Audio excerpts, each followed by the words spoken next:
이사야 48장 8절로 13절 합독하시겠습니다.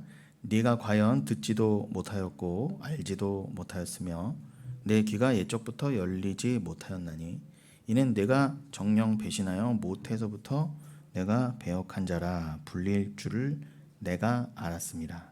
내 이름을 위하여 내가 노하기를 더디할 것이며 내 영광을 위하여 내가 참고 너를 멸절하지 아니하리라. 보라, 내가 너를 연단하였으나 은처럼 하지 아니하고 너를 고난의 풀무불에서 택하였노라.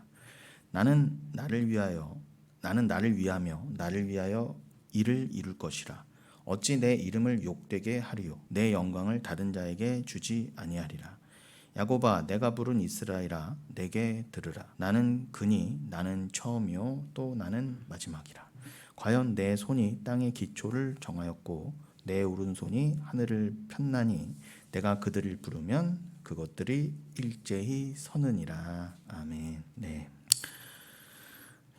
여러분, 오늘도 그러한 기도와 발행 가운데 이 자리에 나오셨겠지만 도대체 우리는 얼마나 더 부정당하고 얼마나 더 이 인생이 기각당해야 될까요? 그러한 한탄 가운데 그런 자기 부인의 완성을 하나님께 의탁하면서 속히 완성시켜 주시기를. 그리고 그 누가복음에서 떡 세 덩이 비유에서 나온 것처럼 우리는 원래 어떠한 자격도 없었는데 그 하나님께서 우리의 친구가 돼 주셔서 진짜 친구는 또 요한복음에서 말씀하기를 그 친구를 위하여 진짜 목숨을 내놓을 수 있는 친구라고 그랬습니다. 그러니까 우리의 유일한 친구는 예수밖에 없어요. 진정한 친구는요. 게다가 그 친구는 우리에게 떡 세 덩이를 줄 수 있는 친구예요. 떡 세 덩이는 당연히 말씀이죠. 성부, 성자, 성령을 상징하는. 그 떡은 여러분 출애굽기 16장에서부터 시작해서 뭐 시편 곳곳 또 구약 곳곳에서 하늘 양식이라고 표현된 만나, 그 레헴 샤마임이라고 했습니다. 하늘 양식. 그런데 성경에 따라서는 이제 대간 샤마임이라고 된 곳도 있어요. 근데 둘 다 이제 우리나라 성경에서는 하늘 양식이라고 돼 있는데 뭐 레헴 샤마임이건 대간 샤마임이건 큰 차이는 없습니다. 레헴은 우리 말로 굳이 하자면 빵, 떡, 뭐 양식이란 거고 대간은 이제 곡물, 곡식이란 뜻이에요. 그러니까 하늘에서 내려오는 빵, 떡, 하늘에서 내려오는 곡식, 그걸 하늘 양식이라고 표현하셨는데 그 표현이 가리키는 바가 바로 좀 전에도 말씀드린 것처럼 출애굽기 16장의 그 만나였어요. 이스라엘 백성에게 하늘로부터 내려주신. 그런데 그 성경에는 그 하늘로부터 내려오는 그 만나가 상징하는 바 그 하늘 양식은 마치 오늘 내리는 비처럼 위에서부터 아래로 쏟아져 내려온다 그랬어요. 그래서 우리가 눈으로 보는 이 물질적인 물로 보이는 비는 그냥 뭐 저 강릉 지역이 지금 엄청난 가뭄이니까 가뭄을 해소하고 수력 발전을 위해서 댐을 채워야 되고 우리가 키우는 작물이 열매를 맺어야 되니까 곧 추석이니까 비가 와야 된다, 그 정도 의미가 아닙니다. 그거는 둘째 문제고 그런 건 중요하지 않아요. 중요한 건 그 비가 이렇게 생명을 소생시키고 반드시 열매를 맺게 하고 생명의 근원 되는 것처럼 그 생명의 근원은 진짜 생명의 근원은 하늘에 있다는 거예요. 진짜 하늘에. 그 진짜 하늘은 하나님 나라 묵시라고도 합니다. 우리의 본향이라고도 하고요. 성경에서. 그런데 거기서부터 하늘 양식, 진짜 하늘 양식, 이 땅에서 우리가 먹고 마시는 그런 양식들이 가리키는 바 진짜 양식이 내려온다는 거예요. 그러니까 이 땅에 있는 모든 뭐 빗물이라든가 곡식, 양식 같은 거는 그거 자체로 의미가 있는 것이 아니라 그건 다 짝을 이뤄서 뭔가를 가리키고 있어요. 그걸 예표라고도 하죠. 그 진짜 진짜 양식이 있으니 그거는 진짜 하늘에 있다는 거예요. 그래서 그 하늘로부터 내려오는 그 하늘 양식을 그렇게 성경 곳곳에서 기록했는데 그것은 1차적으로 출애굽기 16장에서부터 나왔던 그 만나가 가리키는 바였어요. 그런데 예수님께서 그러시죠. 내가 참 양식이다. 그러니 너희 조상들이 광야에서 먹은 그 만나, 그게 이렇게 신령한 음식이었지만 그러나 그거 먹고도 그들이 광야에서 다 죽었다. 그러나 그 만나라고 하는 양식이 가리키는 바 나라고 하는 그 참떡, 예수님은 그거를 성찬 때 내 살이라고 그랬습니다. 예수님의 살을 뜯어먹어야 된다는 게 아니라 예수님의 살이 가리키는 바 예수님 자체가 우리의 양식이 되시는구나. 예수 그리스도는 곧 말씀이시니까 말씀이라고 하는 양식이 우리한테 반드시 주어지는구나. 이 땅에서도 우리가 반드시 살아가는데 필요한 양식이 있는 것처럼 그것이 가리키는 바 영생을 살기 위한 반드시 양식이 있어요. 그걸 배우라고 이 땅에서 뭐 농사도 짓게 하시고 또 절기도 주셨던 거죠. 그런데 결국 만나조차도 이 땅에서는 우리에게 영원한 생명을 못 줬으니 그 진짜 만나 되시는 예수만이 우리의 구원과 영생을 위한 유일한 양식 되신다. 그걸 배우라고 이 모든 거를 섭리하시고 우리에게 가르쳐 주셨다는 거죠. 그래서 지금 그 하늘로부터 내려오는 그 하늘 양식이라는 구약에서의 그 표현도 결국은 그래서 예수 그리스도라고 하는 우리의 참 양식 되시는 말씀 되시는 진리 되시는 예수를 가리키는 바였어요. 그러니까 우리는 여러분들이 이렇게 오늘도 예배 가운데 나오셔서 오늘 이 예배 가운데에도 드려져야 하는 기도, 그리고 이 예배에 나오기 직전까지 여러분들이 드렸던 그 기도요. 점점 나를 부인하고 주님이 원하시는 기도가 뭐예요? 아직도 남아있는 내 옛사람을 보고 한탄하는 거죠. 그리고 나로서는 완성을 수면 자기 부인을 주님께 의탁하면서 주여 나는 내 본향이 따로 있고 또 주와 함께 영생을 살 존재며 또 이 땅을 어떻게 살아야하는지 알면서도 또 수시로 그 올바른 자기 부인의 삶과 그 자기 부인을 위한 기도를 드리지 못하는 나를 긍휼히 여기시고 그러한 간구 가운데 오늘 예배를 나오시게 된 거잖아요. 그러면 그 간구조차도 내게 아니었고 오늘 오신 이 발걸음도 우리 게 아니었다는 겁니다. 그 심지어 그 우리의 진짜 친구 되시는 그 예수 그리스도, 그 예수 그리스도가 누가복음의 표현으로 하면 떡을 맡은 주인이에요. 그러니까 그 우리의 진짜 친구 되시는 예수만이 우리가 필요한 떡을 내주실 수 있어요. 그런데 말씀드린 것처럼 우리는 그것을 뭐 맡겨놓은 것도 아니고 그게 원래 우리 게 아니니까 내가 친구야 내가 떡을 맡겨놓을게 내가 언제 찾아가면 줘 이렇게 계약한 적도 없고 그 떡은 어차피 우리 게 아니고 우리가 만들 수도 없는 거였어요. 그런데 어떻게 말씀에서는 네가 와서 구하고 찾고 두드려라 그럼 내가 반드시 그 떡을 내줄게 라고 말씀하셨냔 말이에요. 근데 이거를 왜곡하지 말아야 될 것이 분명히 그 누가복음 11장에서는 그 떡새덩이를 뭐라고 말씀하셨어요? 성령이라 하셨단 말이에요. 성령이라고. 그러니까 떡새덩이가 가리킨 건 말씀이고 말씀은 그 성령이 맞죠. 그러니까 우리가 찾고 두드리고 구할 것은 엉뚱한 게 아니라 말씀이라고 하는 성령이었단 말이에요. 근데 그 성령이라고 하는 말씀은 우리가 구할 때마다 언제든 풍성하게 내주신다는 거예요. 그 시편 81편의 표현처럼 내 입을 넓게 열어봐라. 아무 우주보다 더 넓게 열어도 내가 다 채워줄 수 있어. 그 뜻이에요. 그 사랑과 성령과 말씀만큼은. 그런데 우린 다 이 옛사람이라고 하는 또 내가 예수를 믿는다고 착각하면서 잘못 구하고 잘못 기도하는 그 모든 가짜들은 분명히 말씀에 나와 있는데도 심지어 오늘도 한탄 가운데 내 옛사람 가운데 한탄하고 갈등하면서 이 여기에 나와 있는 여러분조차도 수시로 구하고 찾고 두드리라는 말씀을 내 욕심대로 그걸 왜곡해서 구하고 싶은 거예요. 내가 지금 찾고 두드리고 원하는 건 따로 있어. 성령이 아니라 그것도 중요하긴 하지만 내가 주를 믿고 이 자리에 심지어 나온 거는 비를 뚫고 온 것도 내가 찾고 두드리고 구할 게 따로 있어서야. 물론 이 자리엔 그런 분 없겠지만 아직도 태반이 그런 식으로 오해하는 데다가 심지어 우리조차도 눈에 보이는 대로 이 세상을 계속 눈에 보이는 대로 좌지우지 될 수밖에 없는 이 세상을 살면서 그 엉뚱한 거를 구하고 싶은 유혹 가운데 자꾸 떨어진다는 거죠. 그러니까 그것을 자꾸 십자가에 뭐 박아라예요. 근데 그거는 내가 할 수 없는 일이잖아요. 그러니까 주께 의지할수록 주님이 나의 옛자를 부셔주시고 기각시켜 주신다는 거죠. 십자가에 못 박는 게 그 뜻이니까요. 우리를 자꾸 죽이신다는 거니까.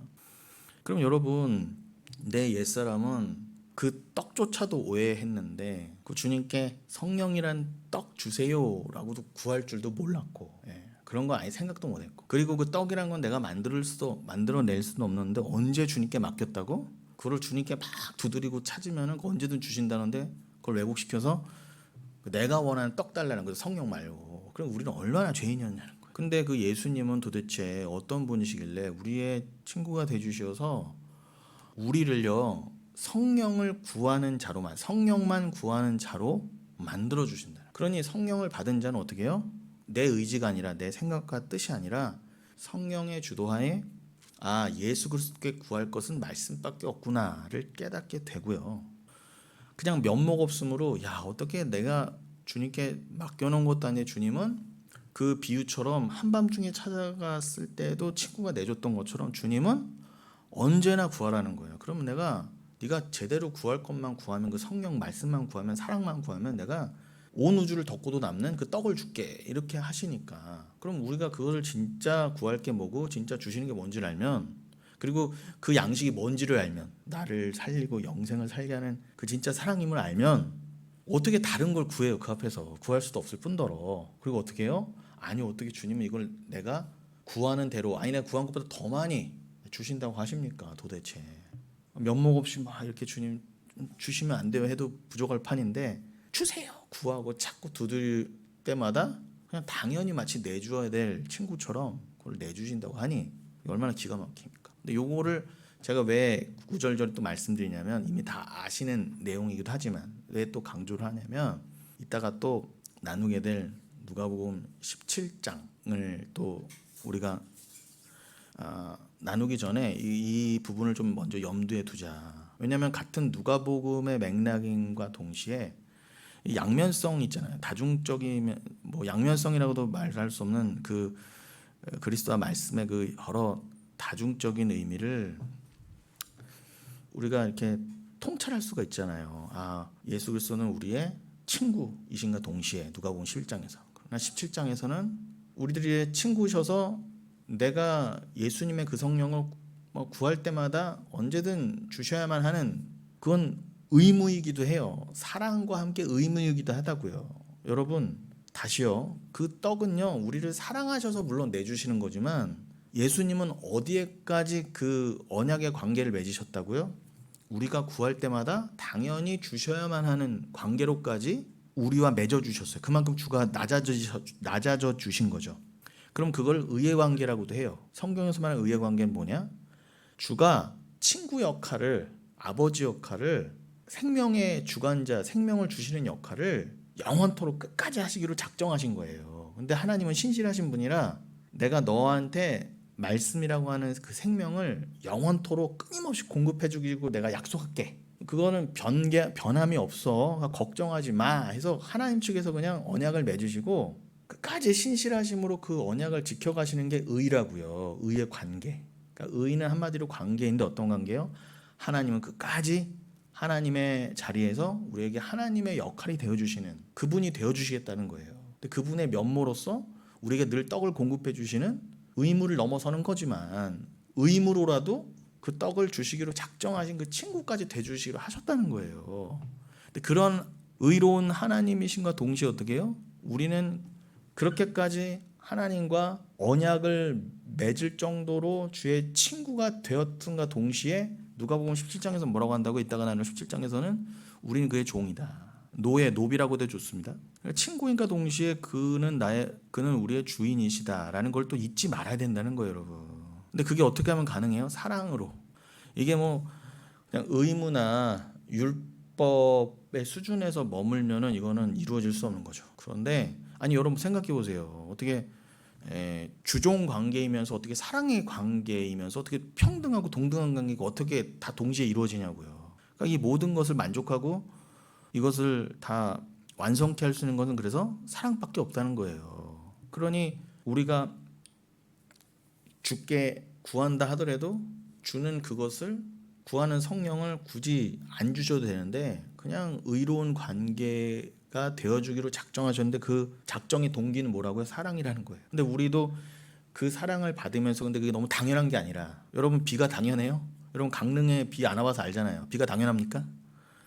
은혜는 당연하지 않아요. 그거는 당연히 와야 될 게 비가 아니라는 거예요. 그걸 가뭄이 알려주잖아요. 그거 알으라고 그러는 거예요. 그럼 우리도 원래 은혜, 말씀, 그 성령 위로부터 쏟아지는 그 만나는 원래 당연한 게 아니었어요. 근데 마치 당연한 것처럼 주시기로 하신 그 하나님, 그 하나님을 알면 어떻게, 물론 말씀에서는 구하라, 찾으라, 두드려라라고 담대하게 하라 했지만 그게 그냥 버르장몰 없이 내지는 너무 뻔뻔하게 그냥 이게 도대체 어떤 은혜인지도 망각한 채 그냥 무조건 달라고 그럴 거예요. 그런 인간은 성령 달라고도 안 하겠지만 내가 구하는 게 진짜 온 우주를 통틀어서도 못 구하는 걸 안다면 담대하게 구하더라도 어떻게 해요? 겸손하고 경외하는 마음으로, 두려운 마음으로, 그래 이건 당연한 게 아니지, 나는 주의 종이지라는 마음으로 구하게 돼 있잖아요. 저는 그 영원토록 그렇게 이어질 수 있는 그 관계성에 대해서 지금 말씀드리는 겁니다. 자, 그래서 다시 처음으로 돌아가면 여러분, 우린 도대체 그러니까 얼마나 더 우리 인생이 부정당해야 되냐는 것입니다. 우리가 스스로는, 여러분 알잖아요. 내가 아무리 주를 사랑한다, 영혼교회를 다닌다 하더라도 우리는 눈에 보이는 게 급하고 눈에 어떤 큰 문제가 생기면 절대로 그래 오늘도 오직 성령만을 구해야지, 떡새덩이만 구해야지, 이렇게 안 된다고요.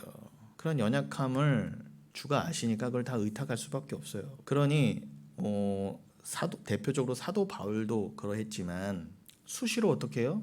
이 인생을 살게 하시면서 야, 너 스스로는 의롭게 되고 너 스스로는 그렇게 성령을 스스로 구할 만한 자가 아니야, 절대로. 네가 아무리 사도 바울이어도 라는 걸 깨닫게 하시려고, 겸손케 하시려고 우리를 계속 낮춰가신다는 거예요. 그 용도로 우리의 인생과 오늘의 이 삶도 주어졌다는 것입니다. 그러니까 여러분의 지금 이 호흡과 삶, 이 인생은 오늘 여러분들이 주께 순종하여 예배로 인도함을 받은 것처럼 여러분들의 각자의 인생이 있으시고 각자의 직업과 각자의 가정이 있으시지만 우리가 성도라면 어떻게 해요? 그 모든 것은 각자의 이유와 목적이 있는 것이 아니라, 내가 주인공이어서 내 각자의 인생에 의미가 있는 것이 아니라 하나님이 다 각자의 인생을 통해 한 가지를 드러내주는 거예요. 하나님의 영광. 그게 뭐라고요?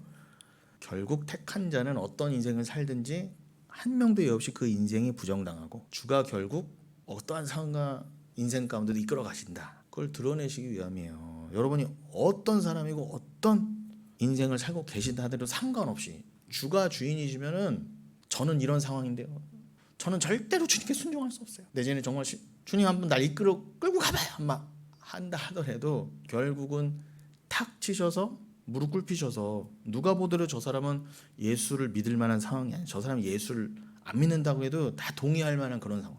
아니 어떻게 예수를 믿는다면서 저런 일을 당해, 어떻게 예수를 믿는다면서도 어떻게 저렇게 될 수가 있어. 아이고, 사람들은 참 말을 함부로 합니다. 아니 진짜로 가까이서도 그런 말들을 너무 많이 들어요.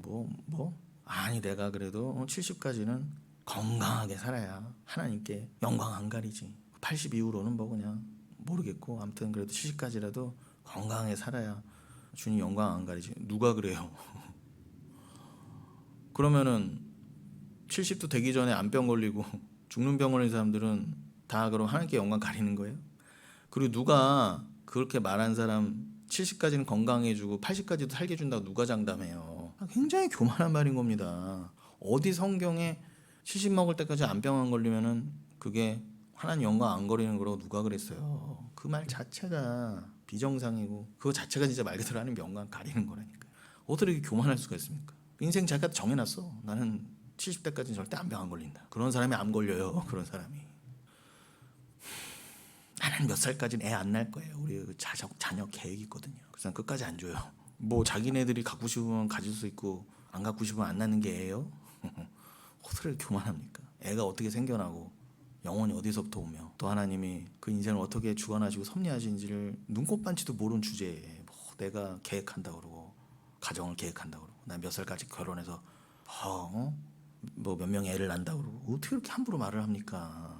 이해를 못 하겠어요. 근데 기가 막히고 교회 다니는 사람들 그런다는, 교회 다니는 사람들. 저기 절 다니고 이슬람 다니는 사람들이야 괜찮아요. 교회 다니는 사람들이 그러니까 문제가 된다는 거죠. 그러니 다시 한번 강조하지만 여러분들도 그런 인생을 살아왔잖아요. 그러니까 여러분들이 정말 성도라면 각자의 모습이 있지만 한 명도 예 없이 어떤 모습으로 내가 교만했구나 내려놓고 주만을 더욱 주인 삼고, 나만큼은 정말 하나님 안 믿고 나만큼은 하나님한테 떠나가고 어떻게 내 인생에 이런 일을 벌리실 수가 있어요. 떠나가도 아무도 그래 네가 하고 싶은 대로 살아, 모든 사람이 그럴지언정 그런 나일수록 하나님이 끌고 가셔요. 그걸 보이시라는 거예요. 그거 보이시라고, 그게 하나님의 영광이거든요. 여러분이 여러분 인생 사는 것 같지만 결국 하나님이 택한 백성은 하나님이 계획한 인생대로 끌어가신다를 보여주시기 위해서 여러분 인생도 주시고 가정도 주시고 삶을 주셨다는데, 그럼 여러분들이 오늘 이 우중에 이 비가 많이 오는 중에도 여기 오신 것 자체도 그런 것을 드러내는 작은 편린들 중에 하나잖아요.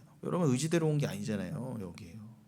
여기에 엉뚱한 말씀이 선포되고 여기서 그냥 차 한잔 하고 밥이나 먹고 뭐 저기 커피숍 가면은 하루 종일 떠드는 아줌마들처럼 그런 잡다한 얘기하려고 세상 얘기하려고 온 거면은 뭐 우리의 의지대로 왔다고 할 수 있어요. 그런데 여기는 그런 말은 일치 안 하잖아요. 해서도 안 되고. 얘가 나와서 하는 말이지만 제가 가끔 머리가 어지러울 때 또 백색 소음을 즐기면서 이렇게 원고를 정리하거나 좀 책을 읽으러 가끔 카페를 갑니다. 그런데 꼭 그 여자분들이 이렇게 3, 4, 5 모여서 그런 경우 많은데 다는 아니지만 대다수의 경우가 교회 분들이 많아요. 예, 들어보면 다 뭐 권사님, 집사님 그러면서 그래요. 그런데 그날도 이렇게 앞에서 얘기를 하는데 들리니까 어쩔 수 없잖아요. 근데 정말 별 얘기를 다 해요. 뭐 연예인 얘기부터 해서 뭐 쇼핑 얘기부터 자식 얘기, 남편 얘기, 가족 얘기, 여행 얘기, 온갖 얘기. 아니 어디 끝이 없어요. 끝이. 커피 하나 시켜놓고 여자분들이 2-3시간을 그냥 한 50대로 보여요. 보니까 그렇게 하는데 거의 한 2시간 끝나고 나서 어떻게 하는 줄 아세요? 이제 갈까요? 그래 권사님 그러면은 그날 우리 저기 봉사하기로 한 거 그날 뭐 해오시고 그렇게 한 30초 마무리하고 떠나요. 그러니까 모인 이유가 뭐예요? 뭐 봉사 뭐 이렇게 뭐 밥봉사인지 뭔지 모르겠지만 뭐 각자 팀인가 봐요. 같은 봉사하는 뭐 구역인지 뭔지. 그런데 그 얘기를 모였는데 99%는 별 쓸데없는 얘기 다 해놓고 내가 그 하는 동안 이분들이 기독교인이다. 이분들이 정말 말씀 고민한다. 이분들이 정말 평소에 그 같은 구역이고 지역이면은 기도하면서 궁금했던 말씀, 또 목사님이 뭐 설교를 했다고 하면 궁금했던 거 뭐 이런 거를 서로 만나서 뭐 나누고 공부하고 뭐 그게 아니라 마지막에 그럼 갑시다 권사님 그러면 그날 그걸 해오고 이거 말 듣기 전에 내가 그분들이 전혀 기독교인인 걸 몰랐어요. 근데 정말 거짓말 안 하고 2시간을 넘게 그러니까 제가 갔을 때 이미 얘기하고 있었고 제가 거기 2시간 있었는데 그러고 있다가 가더라고. 그러니까 최소한 3-4시간 있었다는 거잖아요. 뭐 단순히 비하하려는 게 아니라 만나서 그럼 좋아요. 근데 3-4시간 말씀 나누면은 누가 뭐래요? 그런데 그러니까 제가 드리고 싶은 말씀은 우리가 오늘도 모인 게 그런 걸 위해서 모인 거라면 할 말이 없지만 그러나 우리는 오늘 정말 말씀을 말씀을 나누기 위해서 모인 거라면 특별히 여러분들이 바쁘고 피곤하신 중에 멀리서부터 다 오셨잖아요. 그러니까 한다면 그게 어떻게 우리의 의지일 수 있느냐라는 말씀을 드리고 싶었던 것입니다. 그래서 왜 우리는 죽는 그 순간까지 우리의 모든 것이 말씀으로 도륙당하고 기각당해야 된다고요? 이 땅에 사는 동안 말씀을 사모하고 말씀이 필요한 상황은 늘 생기기 때문에 우리의 심령은 늘 갈급하고 하나님이 그렇게 우리의 심령은 늘 가난하게 만드셨기 때문에 그렇다는 것입니다. 여러분 그 이사야서 32장에 보면은 이런 말씀이 있어요. 이사야서 32장에 보면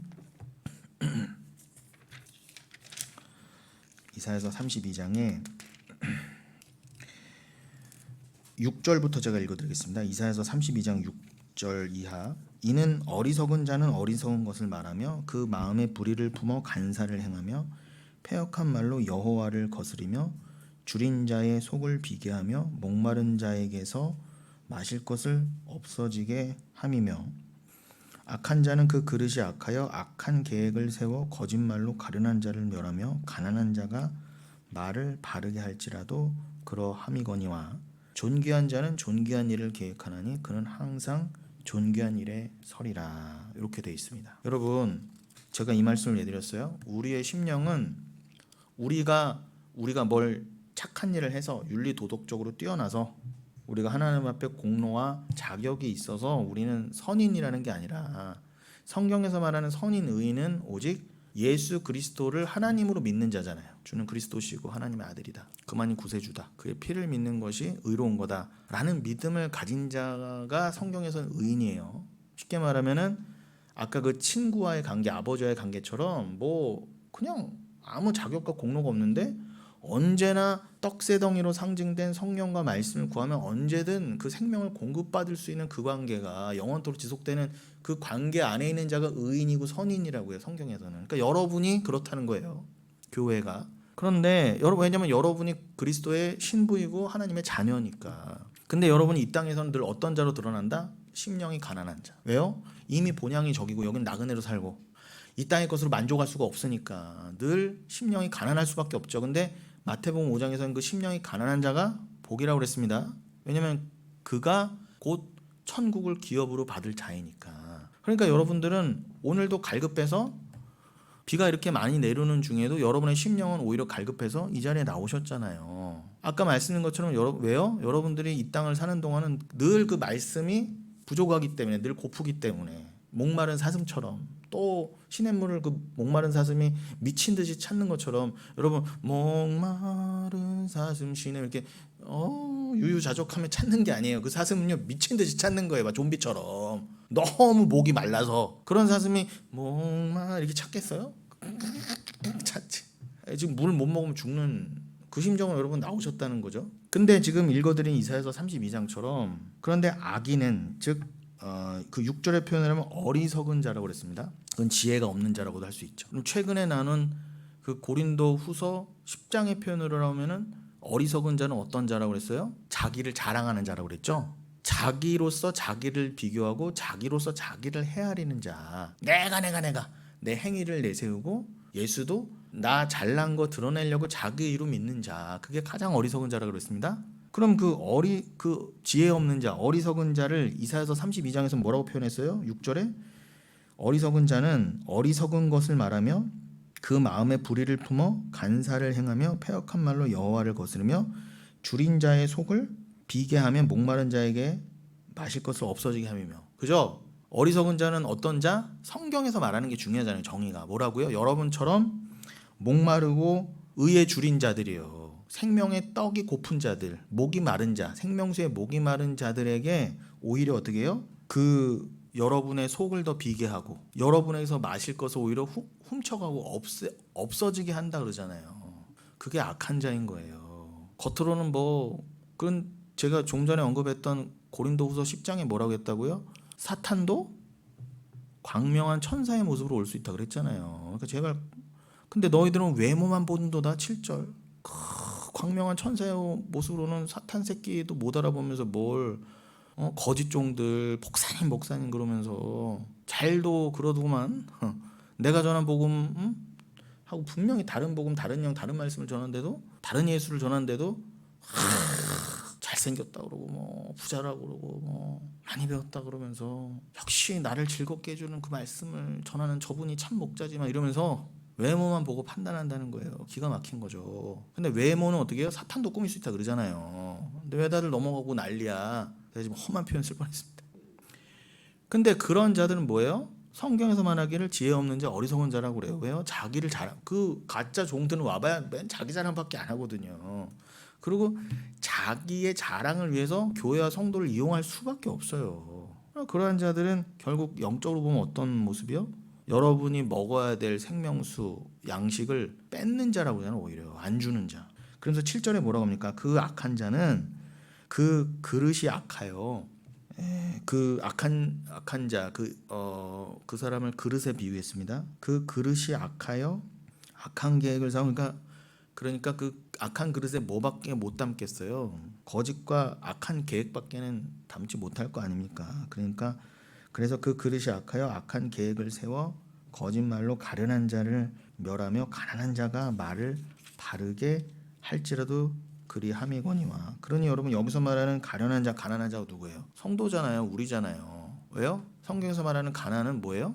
심령이 가난함이니까. 목마른 사슴처럼 지금 물을 마셔야 되고 생명수 마셔야 되고 떡새덩이가 너무나 급한 그러한 자가 성경에서 진짜 말하는 가련한 자와 가난한 자란 말입니다. 그런데 그 어리석은 자들, 가짜 주의종들은 그러한 자들을 어떻게 하는데 오히려 뺏어가고, 오히려 그 가난한 자가 떡 주세요, 예수만 주세요 하면은 그것을 거부하고 그것을 그 말을 못하게 한다 그러잖아요. 진짜 성도가 바른 말을 하면 그 말을 막는 데잖아요. 그러면서 뭐라고 합니까? 존귀한 자는 8절 이사야 32장 8절 존귀한 자는 존귀한 일을 계획하나니 그는 항상 존귀한 일에 서리라. 그러니까 존귀가 뭐라는 거예요? 한마디로요. 성경에서 이사야서 32장만 봐도 존귀가 뭐예요? 결국 그러니까 어리석음에 당연히 반대죠. 어리석음의 반대가 뭐라고요? 성경에서 말하는 어리석음과 악함의 반대, 가난한 심령이 가난한 자에게 말씀을 주고 목마른 심령에게 예수라는 생명수를 공급해 주는 자가 존귀한 자인 거예요. 그러니까 겉으로 판단할 게 아니라 말씀을 맡은 자, 새 언약의 일꾼, 고린도후서 3장 6절에 표현하면 새 언약의 일꾼이 곧 존귀한 자다. 말씀을 예수로 공급해 주니까, 그죠? 여러분 초막절에 제사장들이 실로암 못에 가서 물을 길어다가 제단에 부었습니다. 제사장은 겉으로 봤을 때 제사장은 물을 길어다가 말씀을 상징하는 제단에 또 말씀을 상징한 물을 붓는 자잖아요. 그게 제사장이에요. 참 제사장은 뭐겠어요? 당연히 여러분은 하나님의 생명의 제단, 말씀의 제단에 드려져 있는 제물이에요. 그 위에 생명수가 부어져야 된다니까 그 역할을 하는 자가 참 종이에요. 그러니까 여러분에게 계속 말씀과 떡과 그 말씀의 떡과 말씀의 물을 공급하는 자, 그 성찬으로 치면은 예수님의 살과 피를 계속 공급하는 자가 진짜 존귀한 자라니까요.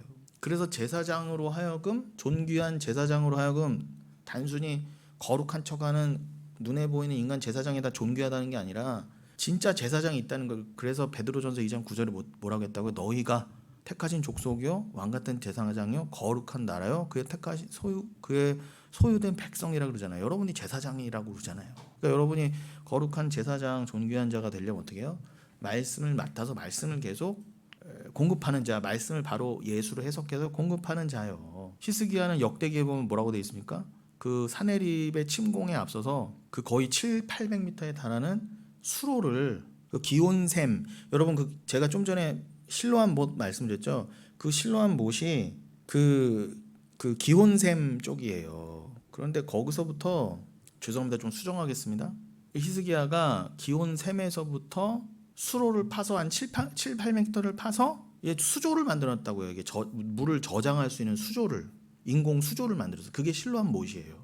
그런데 그 실로암 못에서 아까 말씀드린 대로 초막절에는 제사장들이 물을 길어다가 제단에다 뿌렸다는 겁니다. 제사장들이 초막절에 물을 깃는 곳을 이미 히스기야 왕이 만들었던 거예요. 그 수로를 통해서 기온샘에서부터 이렇게 물이 이렇게 졸졸졸 흐르게 해갖고요. 끊임없이 흐르게 해갖고. 근데 그거를 외부에서 못 보게 안에서부터 파갖고 밖으로는 성벽으로 막고 저기 와서 그 기온샘을 막아버리면 안 되니까. 왜요?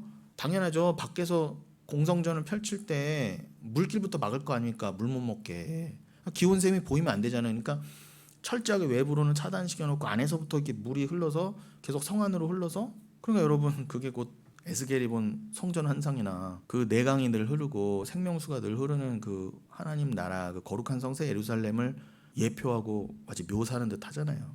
그 성 안에서 끊임없이. 그래서 예수님이 내가 그 성전이니까 내 배 가장 성전의 중심부 지성소에서 나오는 그 물 마셔라. 그것도 초막절에 하신 말씀이죠. 요한복음 7장. 그런 것처럼 그거를 다 설명하시려고 뭐 히스기야 때 사내립 아수르가 쳐들어오게 하시고 그래서 막 인공 수로도 파서 인공 수조 실로암 못도 만들어 보게 하시고 그렇게 하신 거예요.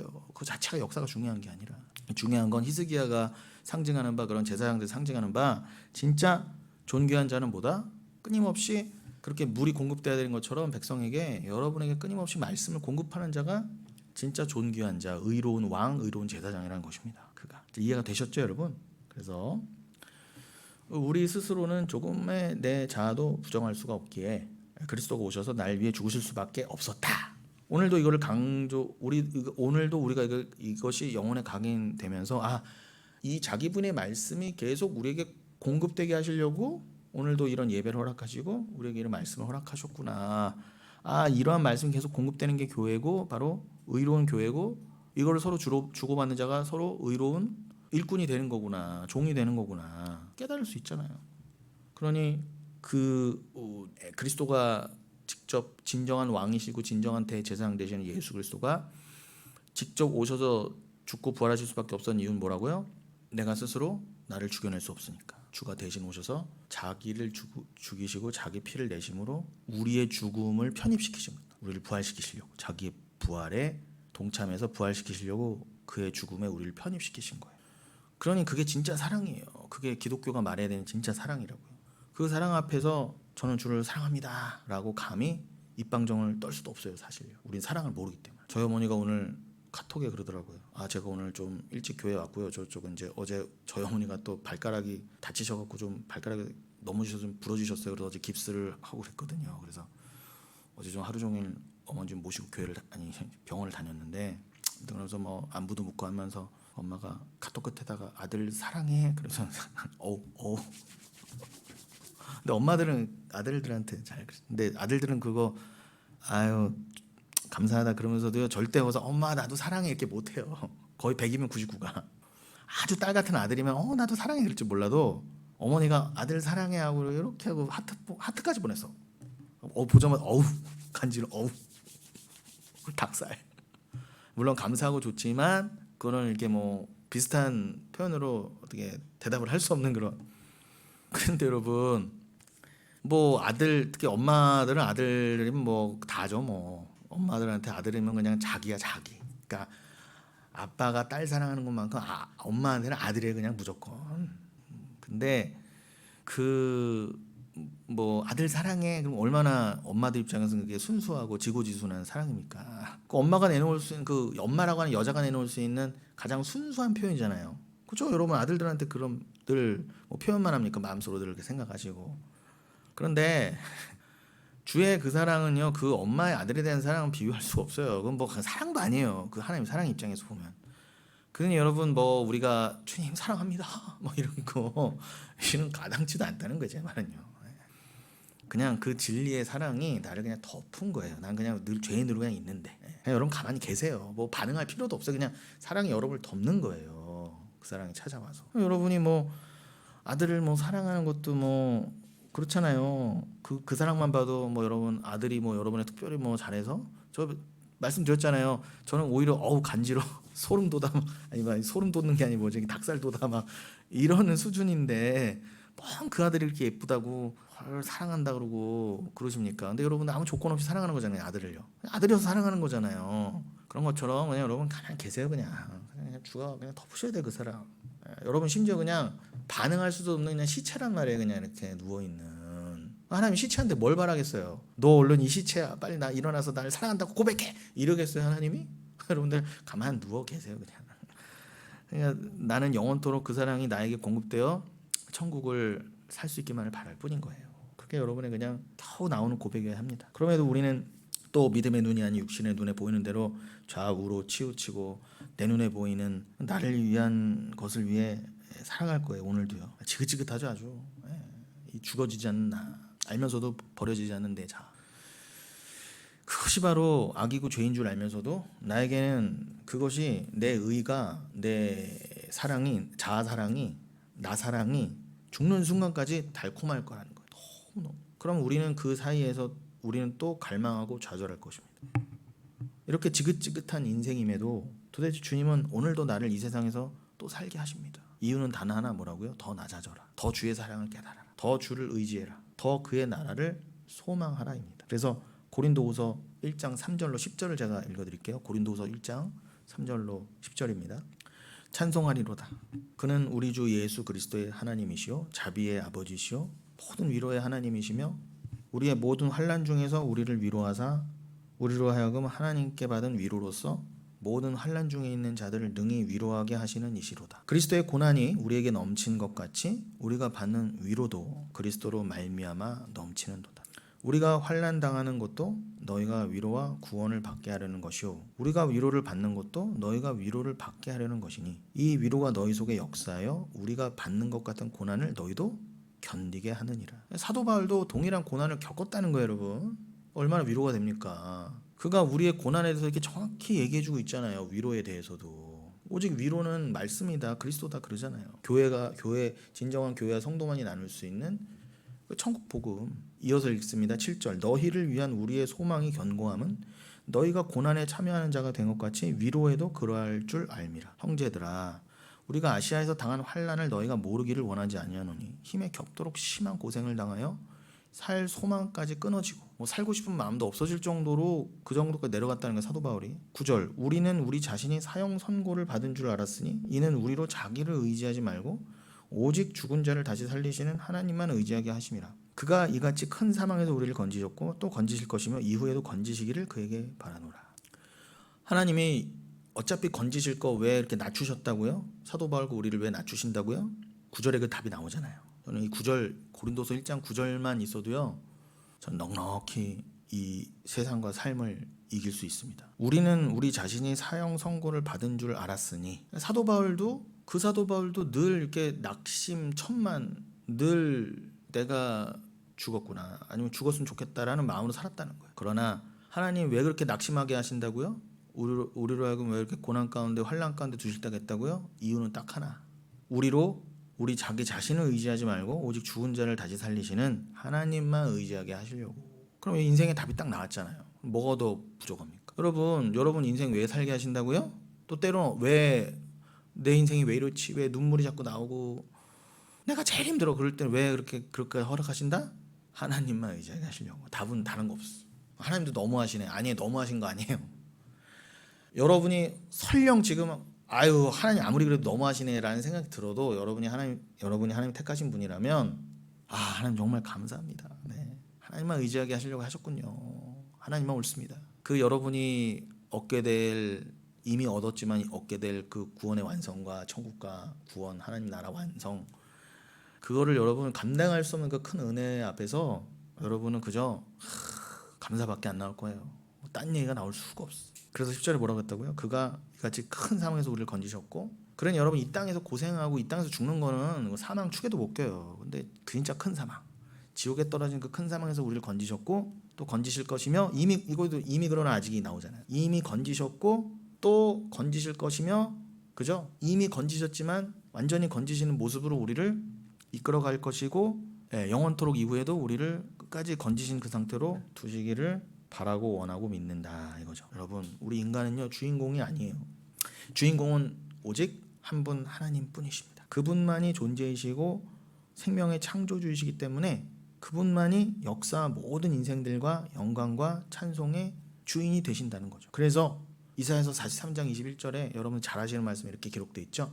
이사야서 43장 21절 이 백성은 내가 나를 위하여 지었나니 나를 찬송하게 하려 함이라. 이 백성 즉 여러분 교회는 내가 나를 위해서 지었다는 거예요. 그러니까 여러분의 고난도 여러분이 어떨 때는 지금 고린도서 1장 고백처럼 막 살소망이 끊어지고 사도 바울처럼 막 진짜 하나님 왜 이러세요 나한테 진짜 나한테만 그러시는 것 같아 할지라도 그거 굉장히 불순종의 말인데도 불구하고 하나님은 왜 우리의 인생을 이렇게 지으셨다고요?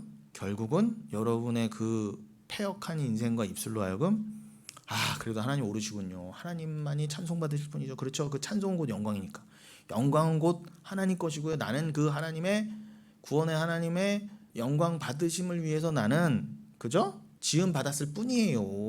라는 것을 인정할 수밖에 없어요. 지금도 인정하여 가시는 거고.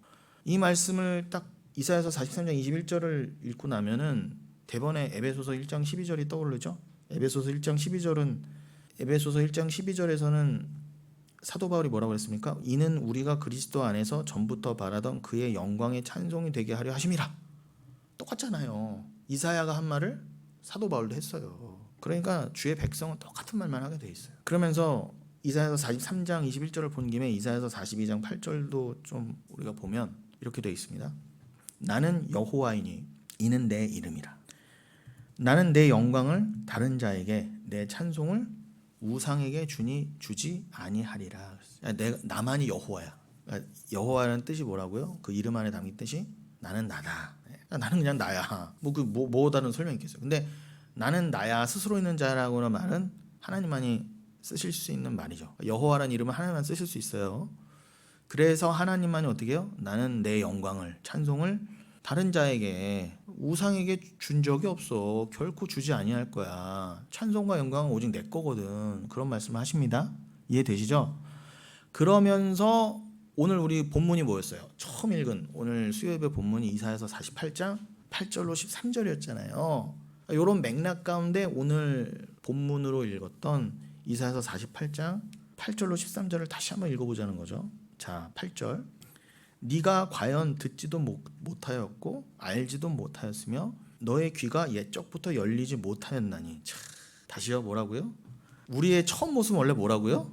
듣지도 못하고 갓난애기보다 더한 거죠. 듣지도 못하고 당연히 알지도 못하고. 너의 귀는 원래부터 귀머거리라는 거예요. 옛적부터. 아니 저 듣는데요. 듣고 있는데 그 말이 아니라 너는 절대로 하나님을 알아볼 수도 없고 하나님의 말씀을 들을 수도 없는 존재였다는 거예요.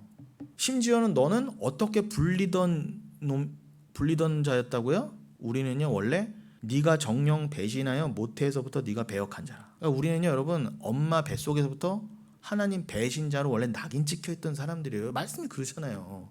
제가 늘 그러는 거예요. 그러니까 시편 51편에서도 다윗이 뭐라고 그랬다고요? 나는 태중에서 엄마 뱃속에서부터 죄악되었으며 죄인이었다 그러잖아요. 심지어 엄마 뱃속에서 조성되기 전부터 난 죄인이었다 그러잖아요. 일맥상통하죠. 여기서는 하나님이 이사야를 통해 더 정확히 표현하십니다. 네가 정령 배신자다. 엄마 뱃속에서부터. 아니 갓난애기가 뭘 한다고. 넌 배신자래요. 배신자요. 배신자. 근데 성이 배시고 이름이 신자인 분도 있을까요? 나 분명 있을 것 같아. 신자야. 그러면 이거 신자는 좋거든. 신자야. 근데 성이 배씨라면 심각해지는 거죠. 왠지 있을 것 같아. 찾아보면. 세상에 별별 이름이 다 있더라고요. 아무튼 너는 뱃속에서부터 배신자 배역한 자라 라고 불릴 줄을 내가 이미 알았다. 만세전부터. 너는 그런 놈이야. 이게 이제 교리적으로 말하면은 제가 뭐 수십 번도 더 강조한 말씀을 또 한 번 읽으면 갈라디아서 3장 22절로 23절에 동일한 말씀인데 사도 바울은 이렇게 갈라디아서 3장 22절로 23절에 이렇게 표현했습니다. 그러나 성경이 모든 것을 죄 아래에 가두었으니 이는 예수 그리스도를 믿음으로 말미암은 약속을 믿는 자에게 주려 함이라. 믿음이 오기 전에 우리는 율법 아래에 매인바되고 계시될 믿음의 때까지 갇혔느니라. 이게 완벽한 불가능의 상태잖아요. 뭐라고요? 성경이 증언하기를 너희는 하나님이 이 땅에 죄 아래에 가두어서 보냈다. 이게 엄마 뱃속에서 배신자로부터 보냈다 그 뜻이잖아요. 왜 그랬다는데 왜 그렇게 하셨다고 하나님이 심심해서가 아니라 아까 사도 바울에게 고린도 후서 말씀을 주시면서 뭐라고 하셨다고요? 왜 그렇게 힘에 겹도록 살 소망도 끊어지고 차라리 죽었으면 좋겠다 할 정도로 왜 낮추셨다고요? 죽은 자 가운데서 유일하게 부활시킬 수 있는 능력의 하나님만 의지하고 바라보게 하시려고 라고 하신 것처럼 갈라디아서 3장 22절은 뭐라고 표현했어요? 예수 그리스도를 믿는 믿음으로 말미암는 약속을 오직 믿는 자들에게만 주시려고. 죄 아래에 무슨 말이에요? 또 더 쉽게 설명드려요. 엄마 뱃속에서 배신자고 엄마 뱃속에 태어날 때부터 죄 아래에 가두어서 태어났으면 아무도 스스로 귀가 열리고 눈을 열어서 귀를 열고 눈을 열어서 믿음 주세요. 믿음이 어디 있어요? 약속 주세요. 이럴 수 있는 인간이 한 명도 없다는 거예요. 그렇게 완벽한 불가능에 가둬놓고 내가 택한 자만 그리스도를 믿는 믿음을 내가 약속을 따라 만세전의 언약에 따라 택한 놈만 내가 주기로 하시려고 다 불가능에 가둬놓으셨다는 거예요. 이해되시죠? 그러면 내가 한 게 아니잖아요. 그냥 하나님이 강권적으로 택한 자만 마치 엄마가 아들을 무조건적으로 사랑하는 것처럼 택한 자에게만 주시는 은혜다라는 걸 드러내시려고 우리를 다 처음에는 다 뭘로 시작하게 하신다? 엄마 뱃속에서부터 죄인으로 배신자로 시작하신다. 그래서 우리에게 믿음이 오기 전에 그 생명이 오기 전에는 우린 다 율법 아래에 매인바되고 율법 아래에 있다는 건 갈라디아 3장의 표현은 또 뭐예요? 저주 아래에 있는 거잖아요. 우리 다 율법 아래 저주 아래에 있게 하셔갖고 다 지옥 그 율법을 한 명도 다 제대로 지킨 자가 없어서 다 지옥 갈 판이었다는 거죠. 그렇게 율법 아래에 매인바되어 있게 하시면서 어떻게 해요? 예수 그리스도로 계시된 그 믿음을 받기 전까지는 그러니까 믿음은 하나님이 주시는 게 맞아요. 믿음은 하나님 거라니까. 믿음은 우리 게 아니에요. 내가 만들어내고 뭐 주세요 해서 얻어내는 게 아니라니까. 주님이 그냥 주셔야 돼요. 그러니까 그 믿음이 온다 그러잖아요. 믿음이 올 때까지 우리는 불가능이다 그 뜻이잖아요. 그래서 뭘 메슈미다 한다 그래요 도대체. 뭘 믿는다는 거 도대체. 뭐 아파트 주실 거 믿는다는 거예요? 뭐 암병 고쳐줄 줄 믿는다는 거 메슈미다. 너무 무식하다는 거죠. 오히려 배운 사람들이 더 그래요. 근데 이 동일한 말씀을 사도 바울이 또 로마서 3장 19절로 20절에는 뭐라고 표현했느냐? 19절 우리가 알거니와 무릇 율법이 말하는 바는 율법 아래에 있는 자들에게 말하는 것이니 이는 모든 입을 막고 온 세상으로 하나님의 심판 아래에 있게 하렴이라 그러잖아요. 갈라디아에서는 너희를 다 죄 아래에 가두셨다 한 것처럼 로마서 3장 19절에서는 뭐라고요? 여러분들을 다 율법 아래에 두셨다는 거예요. 왜요? 여러분들의 잘난 입을 막고 여러분도 하나님의 한 명도 예 없이 심판 아래 있게 하시려고. 그러니까 그 심판 아래에 다 있으면서 하나님 택한 자만 구원해 주시는 거예요. 이해되시죠? 그러니까 여러분 우리는 한 명도 예 없이 원래 다 심판 아래 있는 거예요. 근데 그 중에 택한 자만 골라내서 천국 보내시는 게 구원이라고요. 다 천국 갈만 하고 다 천국 가야 되는데 일부만 지옥 가는 게 아니라 이거를 이해 못하니까 다 갈라지는 거예요. 기독교가 순수한 개혁주의가 극소수로 남고 우리 교회도 이게 안 통하니까 다 나가버려. 아니 말씀에 있는데 도대체 이걸 아무리 가르쳐도 택한 백성 외에는 이게 안 받아들여지는 거예요. 그럼 제가 아무리 날고기는 목사여도 안 믿어지기로 작정하게 하신 사람만의 마음까지 열어서 제가 이걸 뭐 아무리 100번 1000번 말하고 설교해도 안 된다는 겁니다. 하기야 하지만 억지로 제가 할 수 없어요. 하나님 택한 백성이면 어떻게든 알아듣겠자고 전하지만 뭐 안타까운 할 수 있죠. 그러나 주님이 안 열어주신다는데 어떡합니까 도대체. 그래도 뭐지. 그거 인본주의라는 거예요. 그게 바로 20절 그러므로 율법의 행위로 그의 앞에 의롭다 하심을 얻을 육체가 없나니 율법으로는 죄를 깨달음이라. 보세요. 율법으로는 인간은 율법을 지킬 수 없어요. 인간에게 율법 지키라고 주신 게 아니라 너 못 지켜 이 바보들아. 절대 못 지켜. 니들이 무슨 스스로 의롭다고 된다. 니들이 뭐 평생 교회 다녔다고 뭐 평생 뭐 했다고 평생 뭐 봉사했다고 그게 의로운 건 줄 알아? 오히려 더 지옥 간다는 그런 사람들이. 율법의 행위로는 그의 앞에 의롭다 하심 얻을 육체가 없다 하는 것을 깨달으라고. 그러니 여러분 택한 자는 그렇구나. 내가 쌓아온 게 다 죄뿐이구나. 야 이게 내가 쌓아온 율법이 오히려 나를 죽이는 거였네 하고 회개하고 깨달은 거에 대해서 감사로 나아가는데 택한 백성은. 아닌 사람들은 뭐예요? 그래서 버팅기고 뭐 그럼 내가 살아온 인생은 뭐라는 거예요? 내가 한 건 뭐라는 거예요? 하면서 염소처럼 대들다가 그거 어떡하겠어. 염소로 가겠다는데 하나님이 염소로 만세전도 정하셨다는데 아무리 뛰어난 목사여도 그걸 사도 바울이라도 염소로 어떻게 양으로 바꿉니까? 인간의 힘으로. 근데 이게 안 받아들여지니 어떡합니까? 할 수 없어요. 네. 그러면서 다시 자 요런 맥락 가운데 이사야서 48장 9절로 돌아가면 오늘 본문으로 다시 돌아가면 내 이름을 위하여 내가 노하기를 더디할 것이며 내 영광을 위하여 내가 참고 너를 멸절하지 아니하노라. 보세요. 여러분이 그나마 그 모든 죄인 가운데 불가능 가운데 구원을 받으신 건 귀가 열리고 눈이 열린 건 그쵸 주님이 오래 참으신 것밖에 없어요. 그 이유밖에 없어요. 여러분이 잘나서가 아니라. 근데 왜 그렇게 우리에게 노하기를 더디하시고 왜 길이 참으셨다고요? 여러분을 위해서가 아니라 하나님의 영광을 위해서, 하나님의 이름을 위해서. 나는 하나님이야, 나는 여호와야를 드러내시려고. 아니, 주님이 그러시겠다는데. 인간은 그게 죄입니다. 내 이름을 위해서, 내 의 때문에, 나를 위해서 뭐 누구를 뭐 용서했어, 누구에게 분노를 안 참았어. 이거는 죄예요. 그건 자기 피조물들이 자기 의 챙기기라니까. 그런데 하나님만이 생명이고 하나님만이 조물주인데, 그러니까 하나님만이 자기 영광을 취하실 수 있는 유일한 분인데 하나님이 그러시겠다는데 누가 할 말이 있어요? 하나님만이 그걸 하셨을 때 죄가 아닌 거예요. 그리고 하나님이 모든 것에 선악간의 죄를 정하시고 죄를 따지시는 분이 하나님이신데 하나님이 내가 내 이름을 위해서 이 버러지 같은 것도 좀 골라서 구원했다? 하나님 이름을 위해서 그러셨다는데 뭐 할 말이 있어요? 버러지 입장에서는 도대체. 버러지는 기억을 하기도 하지. 우리는 그냥 시체로 누워있던 자들인데요. 여러분들 이게 다 당연히 받아들여지시죠? 이게 전하면서도 늘 답답해. 왜냐면 여러분 때문에 답답하는 게 아니라 함께 나누고 있는 여러분은 이게 극소수니까. 근데 이게 가족하고도 죽었다 깨나도 안 되니까 이게 심각하다는 거예요. 아무리 뭐 카톡으로 뭐 사랑해 하고 보내도 이게 안 통하면은 여러분 이게 그런 관계에서 얼마나 더 답답하겠습니까? 그러니까 하나님 드리는 말씀이에요. 그래서 하나님의 영광을 위해서 내가 참고 너를 멸절하지 않은 거야. 내가 안 참았으면 우린 다 작살났다는 거예요, 여러분.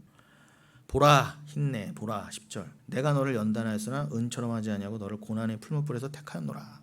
금과 은처럼 정련하고 정제하는 그런 연단 정도가 아니라 우리를 고난의 풀무불에서 택하였대요. 근데 이게 뭐 택하였다는 것이 원어를 보면 이게 시험하였다는 뜻이 더 강합니다. 그러니까 뭐 택한 자를 시험하는 거니까 그거긴 한데 또 정확히는 시험하였노라. 근데 풀무불에서 여러분들을 시험하시려고 택하셨다 이렇게 이해하셔도 됩니다. 그럼 11절 나는 나를 위하여 나는 나를 위하며 나를 위하여 이를 이룰 것이라. 또 그러시죠? 나는 나를 위해서 이걸 다 한다. 너희를 구원한다. 너희를 고난에도 굴린다. 풀무불에 넣는다. 그럼 다니엘의 세 친구를 다니엘서 2장에서 집어넣은 것도, 다니엘 3장이죠. 집어넣은 것도 다 하나님의 영광을 위한 거였어요. 예. 그럼 거기서 죽어나간 사람도 있잖아요.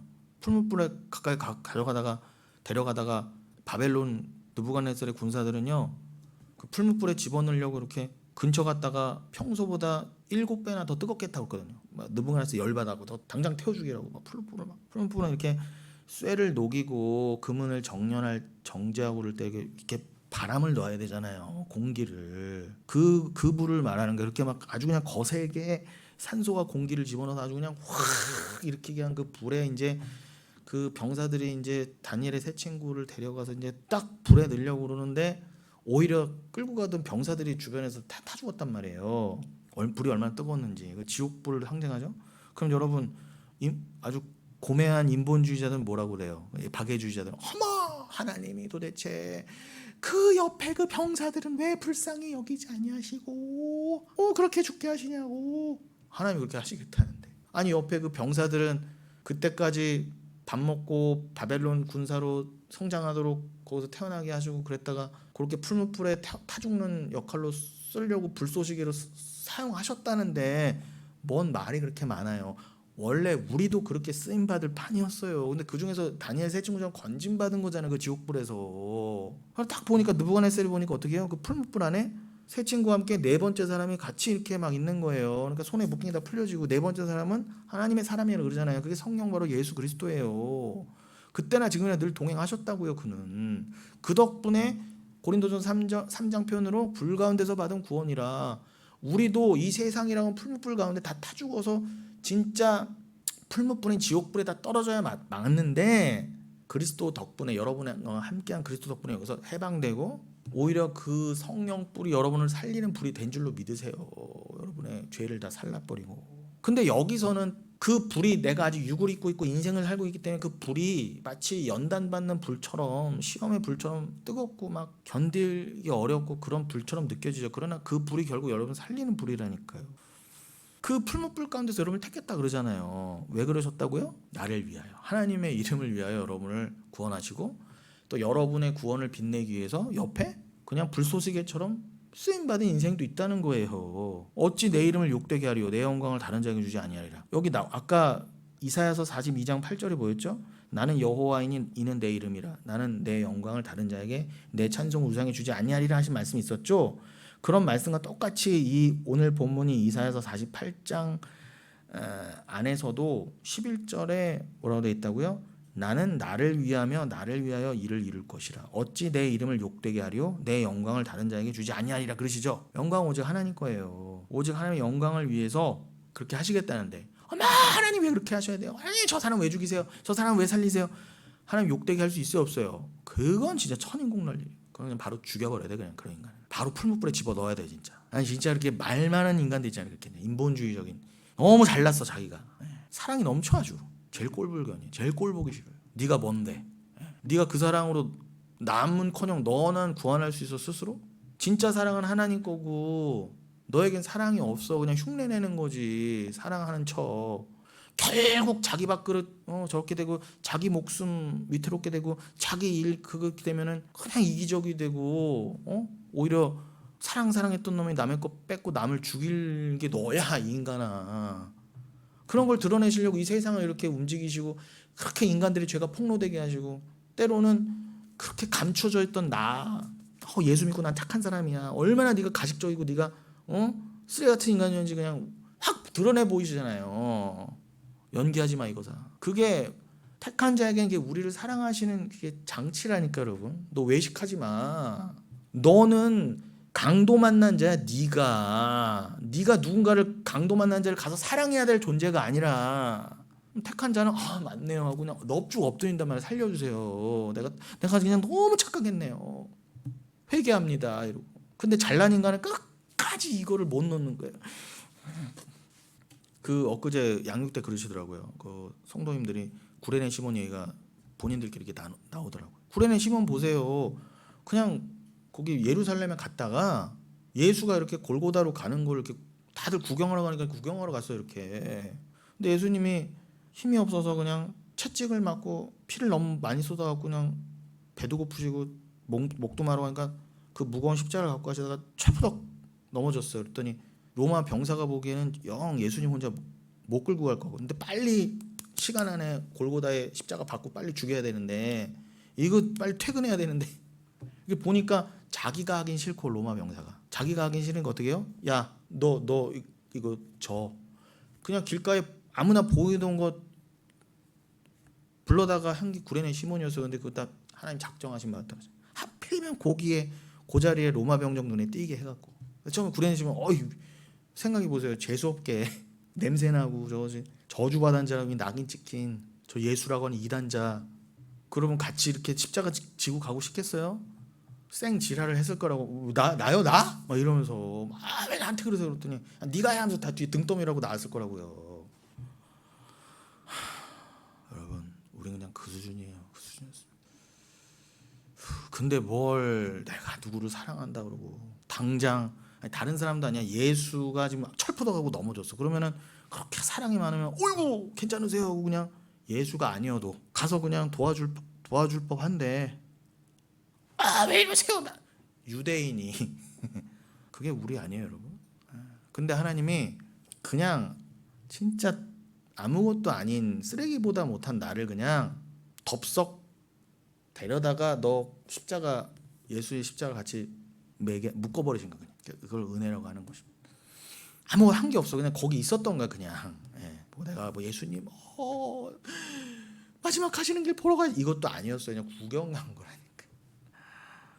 여러분 오히려 우리는요 뭐 사랑해야지 그것도 말이 안 되지만 내 유익에 내지는 내 명성에 먹칠낸다. 어떻게 저런 죄인과 예수와 함께 내가 묶이려고 그래. 오히려 그런 상황이 오면은 평소에는 사랑합시다 저런 사람도 다 이렇게 된다고요. 그게 우리예요. 그러니까 하나님이 그런 십자가를 탁 우리에게 주시면 뭐라고요? 너가 그런 인간이야를 드러내시기 위한 거예요. 그러니까 다 쇼하지 말자는 거예요 우리는 여러분. 아니 해 아래에서 뭐 그렇게 거룩한 인간이 있으면 얼마나 거룩하고 착한 인간이 있으면 얼마나 착합니까. 저는 그래봐야 아까 뭐라고요? 다 엄마 뱃속에서 죄인으로 태어나고 엄마 뱃속부터 신자로 태어났는데 신자가 아니라 배신자로 태어났는데 배신자끼리 뭘 좀 깨끗하면 얼마나 더 깨끗하고 더러우면 얼마나 더 더럽습니까? 근데 유대인들이 저 세리 창녀 저거 이랬단 말이에요. 세리 창녀가 좋다고 잘났다는 게 아니라 그 세리 창녀나 유대인이나 똑같단 말이에요. 똑같다. 주님 입장에서는요. 이게 안 받아들여지네. 12절 야곱아 내가 부른 이스라엘아 내가 내게 들으라. 야곱아 이스라엘아 이거 여러분의 이름이잖아요. 내게 들으라. 여기도 쉐마가 나옵니다. 내게 들으라. 나는 그니 나는 처음이요 또 나는 마지막이라. 어디서 많이 듣던 얘기죠. 계시록에 많이 나오잖아요. 예수님이 나는 알파 오메가라고 그랬습니다. 나는 처음과 마지막이요 나는 시작과 끝이라. 시작과 끝이다. 난 처음과 나중이다. 그런 표현을 쓰셨어요. 그러니까 곧 뭐예요? 예수님이 지금 하나님의 이름을 갖다 쓰고 있잖아요. 나는 처음이요 마지막이라는 나는 난데 그 나는 나야. 근데 굳이 나를 설명할 필요 없는데 내가 굳이 설명해 줄게. 나는 처음이야 마지막이야 그러셨단 말이야 하나님이. 근데 그 이름을 누가 갖다 쓰셨어요? 예수님이. 하나님만 쓰실 수 있는 이름을. 그럼 예수님이 누구란 얘기예요? 하나님이란 얘기예요. 맞잖아요. 13절 과연 내 손이 땅의 기초를 정하였고 내 오른손이 하늘을 폈나니 내가 그들을 부르면 그것들이 일제히 서느니라. 보세요. 그냥 하나님이 부르시면 온 천지 땅의 기초부터 해서 땅의 기초 하나님 피신 하늘 다 하나님이 그저 부르시면 그것들이 다 내 하나님하고 그냥 주 앞에 다 부복하고 순종할 수밖에 없는데 지금 이사야의 48장을 봐서 말씀드리지만 이사야서 1장부터 뭐라고 그러세요? 모든 만물이 심지어 예를 들어서 소도 그 임자를 주인을 알아보고 나귀도 그 주인이 주는 밥통을 알아보는데 인간만 하나님을 못 알아본다 그러시죠. 그러니까 인간이 가장 악한 게 맞아요 여러분. 인간이 가장 악해요. 그래서 저는 이 인간들의 행사가 어떻게 보이겠어요? 제가 잘나서가 아니라 여러분도 마찬가지지만 세상에서 말하는 커피숍 같은 데서 보면은 내지는 어디 길에서 보면은 아주 그냥 자기 새끼를 그냥 너무 사랑하는 다 누가 시키지도 않아도 뭐 여기 문신 가득한 깡패 같은 놈들도 자기 자식 새끼들 아주 끔찍하게 사랑해요. 자기 가족 자기 새끼 막 이렇게. 근데 그게 인류가 추구하는 바잖아요. 그러나 진짜 주인이고 부모를 모르는 그들의 그 행사가 얼마나 가증스러워요 도대체. 그러니까 하나님께서 이 이사야서 어딥니까?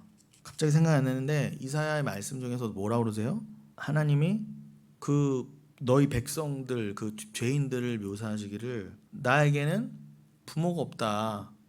아버지도 없다. 이런 모습이라는 거예요. 이 죄인들이. 그럼 여러분 하나님을 모르는 자들은 진짜 부모이신 하나님 창조주를 모르면서 부모 자식 놀이하고 있는 거야. 아 내가 너를 사랑한다. 뭐 부모 공경해라. 그래야 뭐 오래 산다.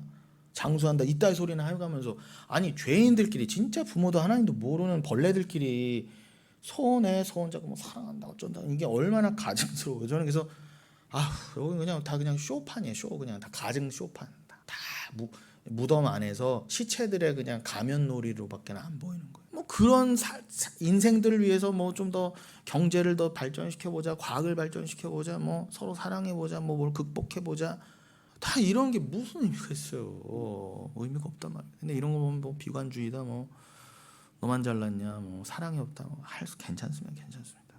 어차피 갈라질 천국과 지옥으로 갈라지고 어차피 영원히 안 볼 사람들이 어차피 욕 먹어도 괜찮아요. 어차피 지금 잠깐 보고 말 사람들이에요 다 대부분이. 그러니 여러분 너무 세상에 그렇게 신경 쓰지 마세요. 세상에 평판에. 그러므로 우리의 인생, 우리의 생각과 감정과 의견이 중요한 게 아니라 우리의 지금 삶에 있어서의 어려움과 문제 자체가 중요한 게 아닙니다, 여러분. 하나님이 우리를 이 땅에 살아있게 하시는 동안 이렇게 쓰신들, 우리를 얼마 동안 남겨놔서 저렇게 쓰신들, 우리가 무슨 할 말이 있겠습니까? 영생은 오직 주님의 손 안에 있다. 그래서 그러므로 주님만이 진리가 되십니다. 열심히 주님이 허락하신 그 믿음의 삶을 주와 동행하며 따라가다가 우리의 소망과 믿음대로 파트리스 그 본향에 이르게 될 것임을 믿으시고, 오늘은 시간이 다 돼서 여기서 멈추지만 다음 시간에 제가 아까 그 누가복음 17장 나눈다고 했는데 결국 좀 그 부분은 자세히는 좀 다음 시간에 이어서 말씀드린 대로 좀 이어가도록 하겠습니다.